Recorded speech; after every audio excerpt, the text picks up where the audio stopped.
बिल्किस बानो के दोषी फिर जाएंगे जेल, सुप्रीम कोर्ट ने गुजरात सरकार का फैसला पलटा। बिल्किस बानो मामले में सुप्रीम कोर्ट ने गुजरात सरकार के फैसले को पलटते हुए दोषियों की सजा माफी रद्द कर दी है। सुप्रीम कोर्ट के फैसले के बाद दोषियों को अब फिर से जेल जाना होगा। सुप्रीम कोर्ट ने अपने फैसले में कहा है कि जहां अपराधी के खिलाफ मुकदमा चला और सजा सुनाई गई, वहीं राज्य दोषियों की सजा माफी का फैसला कर सकता है। सुप्रीम कोर्ट ने कहा है कि दोषियों की सजा माफी का फैसला गुजरात सरकार नहीं कर सकती, बल्कि महाराष्ट्र सरकार इस पर फैसला करेगी।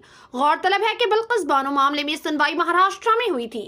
कोर्ट ने यह भी कहा है कि दोषियों को रिहा करने का गुजरात सरकार का फैसला अपनी पावर का गलत इस्तेमाल था। बिल्किस बानो गैंगरेप के 11 दोषियों की सजा गुजरात सरकार ने माफ कर दी थी। गुजरात सरकार के इस फैसले को सुप्रीम कोर्ट में चुनौती दी गई, जिस पर सुप्रीम कोर्ट ने आज अपना फैसला सुनाया।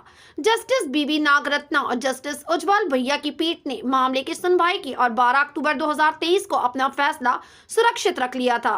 गुजरात सरकार की माफी नीति के तहत साल 2022 में बिल्किस बानो से गैंगरेप और उसके परिवार के 7 सदस्यों की हत्या के दोषियों की सजा माफ कर दी गई थी और उन्हें जेल से रिहा कर दिया गया था। हालांकि अब सुप्रीम कोर्ट के फैसले के बाद दोषियों को फिर से जेल जाना होगा। इन दोषियों को सीबीआई की विशेष अदालत ने साल 2008 में उम्र कैद की सजा सुनाई थी, जिस पर बॉम्बे हाई कोर्ट ने भी अपनी मुहर लगाई थी। उम्र कैद की सजा पाए दोषियों को 14 साल जेल में ही बिताने होते हैं। उसके बाद अपराध की प्रकृति, जेल में व्यवहार और अन्य चीजों को ध्यान में रखते हुए सजा घटाने रिहाई पर विचार किया जा सकता है। वहीं गुजरात सरकार ने अपनी माफी नीति के तहत इन 11 दोषियों को जेल से रिहा कर दिया था। गुजरात सरकार के इस फैसले के खिलाफ 30 नवंबर 2022 को सुप्रीम कोर्ट में 2 याचिकाएं दायर की गईं। पहली याचिका में दोषियों की रिहाई को चुनौती देते हुए उन्हें वापस जेल भेजने की मांग की गई थी। वहीं दूसरी याचिका में सुप्रीम कोर्ट के मई में दिए गए आदेश पर पुनर्विचार की मांग की गई थी, जिसमें सुप्रीम कोर्ट ने कहा था कि दोषियों की रिहाई का फैसला गुजरात सरकार करेगी।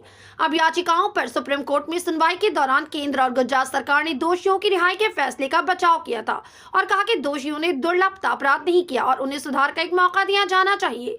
इस पर कोर्ट ने सवाल किया कि रिहाई में छूट का फायदा सिर्फ बिल्किस बानो के दोषियों को क्यों दिया गया, बाकी कैदियों को ऐसी छूट क्यों नहीं दी गई। साथ ही सुप्रीम कोर्ट ने पूछा कि क्या दोषियों को माफी मांगने का मौलिक अधिकार है। इस पर दोषियों के वकील ने माना है कि दोषियों को माफी मांगने का मौलिक अधिकार नहीं है।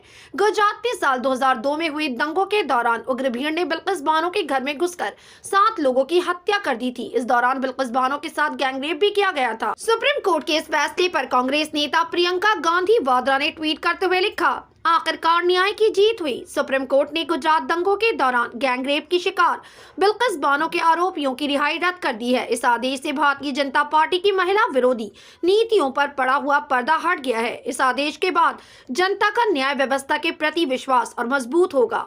बहादुरी के साथ अपनी लड़ाई को जारी रखने के लिए बिल्किस बानो को बधाई। इस पर पत्रकार अजीत अंजुम लिखते हैं, बिल्किस बानो केस में सुप्रीम कोर्ट का अहम फैसला, गुजरात सरकार का फैसला पलटा, जेल में फिर ठूसे जाएंगे दरिंदे। बिट्टू शर्मा नाम के यूजर लिखते हैं, ऐतिहासिक निर्णय, गुजरात सरकार का फैसला रद्द करते हुए सुप्रीम कोर्ट ने बिल्किस बानो के बलात्कारियों को दोबारा जेल भेजने के आदेश दिए हैं। आप इस पूरे मामले को कैसे देखते हैं, अपनी राय कमेंट सेक्शन में जरूर दें। हमारे चैनल को सब्सक्राइब करें, बेल आइकन प्रेस करें ताकि देश दुनिया से जुड़ी तमाम वायरल खबरें हम आप तक पहुंचाते रहें।